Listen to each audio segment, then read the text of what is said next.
నమస్తే, welcome to Aadya media. నేను మీ స్వర్ణ. ప్రస్తుతం మనతో పాటు ఉన్నారు పొలిటికల్ అనలిస్ట్ అడుసుమిల్లి శ్రీనివాస్ గారు. నమస్తే అండి శ్రీనివాస్ గారు. నమస్కారం. శ్రీనివాస్ గారు, ప్రస్తుతము ఏపీలో ఇటు జనసేనాని అలానే టీడీపీ పొత్తుతో ముందుకు వెళ్ళబోతుంది అనే సంకేతాలు 99% కన్ఫర్మ్ అయిపోయింది. అయితే ఇప్పుడు బీజేపీ సంగతి ఏంటి అనేది ఒక క్వశ్చన్ మార్క్. కాంగ్రెస్ విషయం పక్కన పెడితే తెలుగుదేశంతో జనసేనతో కలిసి బీజేపీ ముందుకు వెళుతుందా, అసలు ఏంటి ఈ డౌట్స్ నేపథ్యంలో ఈ రోజు చంద్రబాబు నాయుడు గారు అమిత్ షాను కలవబోతున్నారు. ఈ భేటీ రహస్యం ఏంటి అంటారు? రహస్యం ఏముండదండి, ఈయన వెళ్ళి కలుస్తాడు. ఏంటి పరిస్థితి, రాష్ట్రంలో దుర్మార్గం జరుగుతుంది, నువ్వేం చేస్తున్నావే అని అడగచ్చు. అంటే అంత ఆర్షగా అడగకపోయినా విన్నపంలాగా అడగచ్చు. ఎందుకంటే వాళ్ళు అధికార మతంతో ఒళ్ళు కోవెక్కిపోయినారు. వాళ్ళు ఎవరి మాట వెళ్దాం. జూనియర్ ఎన్టీఆర్ ఏదో సినిమాలో ఉంటాడు, నీకు ఒళ్ళు కోవెక్కిపోయి దిగిన బుల్లెట్లు తెలుస్తలేదు కానీ బుల్లెట్లు ఎప్పుడు దిగిపోయిరా అంటాడు. అలా ఉంది వాళ్ళ పరిస్థితి కేంద్రంలోనే. వాళ్ళకి సిగ్గుశారం వదిలేశారు, బరిదెగించేసి ఉన్నారు. ఈ ప్రపంచం ప్రజలు ఏమనుకున్నా కానీ వాళ్ళకి అసలు దొంగలతో స్నేహం పెట్టండి, వాళ్ళకి సిగ్గు లేకుండా అన్ని వేల కోట్లు దొబ్బేసినతోటి ఫ్రెండ్షిప్ పెట్టి వాళ్ళకి రాజకీయాలు చూస్తుంటుంటే డోకు వచ్చేస్తుందండి, ఆనందం తగినట్టు ఉంటుంది. అసలు చాలా అసహ్యమవుతుంది, అర్థం కావట్లేదు ఎవరికి. ఇప్పుడు ఇది వరకు బంగారు పళ్ళనికైనా గోడ చోటు ఉండాలి. ఇప్పుడు మీరు ఎంత బాగుండి ఎంత గర్వం డబ్బులు ఉన్నా కానీ ఒంటి మీద గొడ్లు వేసుకుని రావాలి కదా రోడ్డు మీద. అన్ని ఇప్పేసుకుని రాకూడదు కదా, మన ఎంత సామ్రాజ్యమైనా కానీ. వాళ్ళు అన్ని ఇప్పేసుకుని తిరుగుతున్నారు, బరి తెగించిపోతాం అంటే అదే. ప్రజాస్వామ్యాలు లేవు, వ్యవస్థలని చెరబెట్టారు, గదిలో పెట్టి రేపు చేస్తున్నారు రోజున. అంటే అన్ని సిస్టమ్స్ ఉన్నాయి. వాళ్ళు మాకు తిరిగే ఉంది రావాలనుకుంటున్నారు. ఈ దేశాన్ని గుప్పిట్లో పెట్టి అడిచేద్దాం ఉన్నారు, దేశ సంపదను కొల్లగొట్టేస్తున్నారు. ఎవడో అడిగిపోవడం లేడు. ఇప్పుడు కాంగ్రెస్ వాళ్ళు మేము ప్రత్యామ్నాయం అంటారు, అనేక 8-9 పార్టీలు ప్రాంతీయ పార్టీలు మేము అంతా కలిపి ముఠా కట్టేసి వాళ్ళు ఓడిచేస్తామంటున్నారు. వాళ్ళు బుద్ధి జ్ఞానం సిగ్గుశారం ఉంటారు. ఏం చేయాలి, ఆంధ్రప్రదేశ్ని చూపించాలి. ఓరు బాబు చూడండి రా బాబు, దేశం అంతానే ఆంధ్రప్రదేశ్ ఎంత అన్యాయంగా ఉందో అని అడ్డం పెట్టుకుని ఎలా చేస్తున్నారు చూడండి. ఇక అక్కడ ఈసారి కూడా గెలిచేటంటే దేశం అంతా చేస్తాడు రా బాబు అని చెప్పాలి. వాళ్ళు ఓట్లోకి మాట్లాడదు ఎవరికైనా. ఎవడు కూడా వాడిది, ఎవడు పెద్ద ఆఫ్రితే అటు పోవడం చూస్తూ ఉంటారు. ఈ దేశం పరిస్థితి ఈస్ట్ ఇండియా కంపెనీ వచ్చిన మన దేశంలో అడుగెట్టింది కదా. సంస్థానాల కింద ఉన్నప్పుడు ఎవడికాడు సెల్ఫ్ క్రెడిట్ గేమ్స్ ఆడుకున్నప్పుడు ఎవడ సంస్థానం ఆడు ఒకడి మీద ఒకటి పడకుండా కులాలు మతాలు ప్రాంతాల మధ్య విభేదాలు ఉండి రోజు ఉండేది మనకి ఒకప్పుడు. ఆ టైంకి వెళ్ళిపోతున్నాం మనం.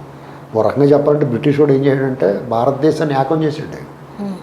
భారతదేశం బ్రిటిష్ వాడు రాకముందు రాజ్యాలుగా ఉంది. పక్క రాజ్యాలు ఒకళ్ళొకళ్ళు పొడి చేసుకునేవారు, రెండు పొడి చేసుకునేవారు. దాన్ని బ్రిటిష్ వాడు వచ్చిన తర్వాత దేశభక్తి పెరిగి మా భారతదేశం రాయిది, నువ్వెవడరా మా దగ్గర రావడం అని అందరూ ఏకమే తరిమారు. ఇప్పుడు వీళ్ళు మళ్ళీ దాన్ని ఎడగొడేస్తున్నారు జాతకంగా. ఇప్పటికే ఉత్తరాది దక్షిణాది ఉంది బాధ. ఇప్పుడు గుజరాత్కి దోసిపెడితే ఉత్తరాదిలో కూడా ఇది గుజరాత్ ఓటర్ బాబు మొత్తం దుబ్బెత్తనంటే వాళ్ళకి బాధ వచ్చింది. ఇన్ని పరిస్థితుల్లో చంద్రబాబు వెళ్ళాడు. ఏం జరుగుతుందో సాయంత్రం రేపొద్దు. అంటే మొన్న మనం ఒక కార్యక్రమంలో క్లియర్ కట్గా చూసాం, ఏపీలో జగన్మోహన్ రెడ్డి గారికి బీజేపీకి లేకపోతే అమిత్ షా మోదీ గారికి అత్యంత సన్నిహిత సంబంధాలు ఉన్నాయి అనుకుంటున్నారు కదా అందరూ. బట్ మొన్న అభివాదం చేసినప్పుడు మోదీ గారు పక్కగా పెట్టుకున్నారు బుర్ర. ఆయన చూసి ఉండడండి, ఆయనకి ఏ కెమెరా ఇంకో చూసుకుంటూ ఉంటుంటాడు. అప్పుడు ఎవడో ఫోటో చూసాము, ఆయన ఫేస్ పక్కగా పెట్టుకునేసరికి అటే పక్కనే ఎవడో ఫోటో తీస్తాడంటే అటే చూసుంటాడు తప్ప మామూలుగా అయితే ఆయన వీళ్ళంటే చాలా ఇష్టం ఆయనకి. అంతే అంటారా? రాజకీయాలకు మించిన అనుబంధం అని ఆయన అన్నాడు జగన్మోహన్ రెడ్డి గారు. ఈయన దత్తపుత్రుడని ఆవిడంది మేడం గారు, ఫైనాన్స్ మినిస్టర్. కాబట్టి వాళ్ళ మధ్య విడదీయరాని బంధం తుమ్మజిగిరెట్టి మరి అలా అయితే ఇప్పుడు చంద్రబాబు నాయుడు గారికి ఎందుకు అపాయింట్మెంట్ ఇచ్చారు అనుకోవచ్చు? చంద్రబాబు నాయుడు గారికి అపాయింట్మెంట్ డెఫినెట్గా ఇచ్చారు. వాళ్ళు ఏ అవకాశాన్ని వదులుకోరు. వాళ్ళు ఏ అవకాశాన్ని, ఇప్పుడు జగన్మోహన్ రెడ్డి గారి పరిస్థితి బాగోలేదు, ఇది ఎలా సర్దేసుకుంటే ఈయన ఉపయోగపడతాడని అనుకుని ఉండొచ్చు.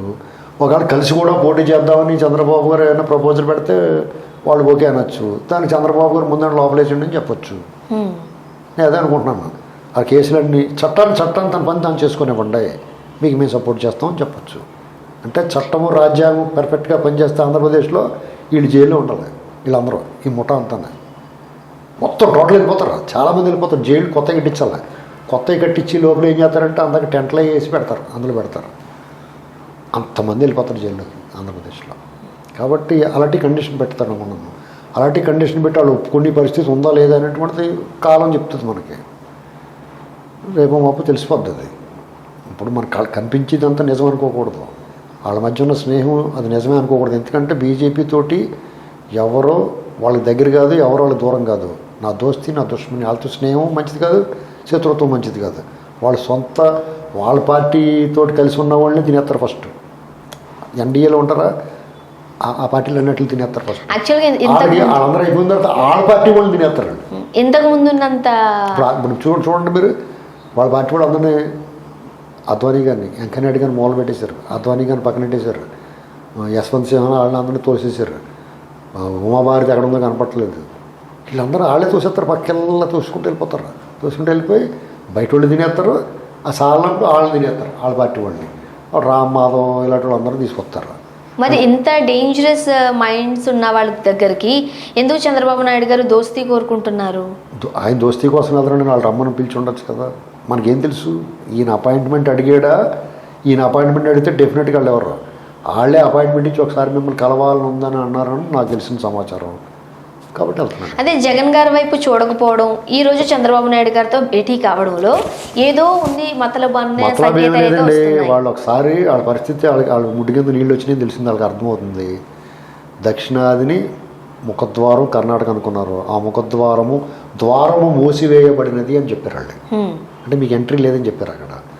ఆంధ్రాలో అసలు అడ్రస్ ఉంటారు, తెలంగాణలో ఏదో ఆశపడ్డిపోరు వాళ్ళు. తెలంగాణ ప్రజలకు అర్థమైపోయింది, ఇదంతా వీళ్ళు వస్తారు భాగ్యలక్ష్మి గుడికి వెళ్ళి దండం పెట్టుకెళ్ళిపోతారు తప్ప వీళ్ళు ఏమీ చేయరు బాబు, వీళ్ళు చేసింది లేదు, రేపు వచ్చినాక ఏమీ చేయరు అని అర్థమైంది వాళ్ళకి.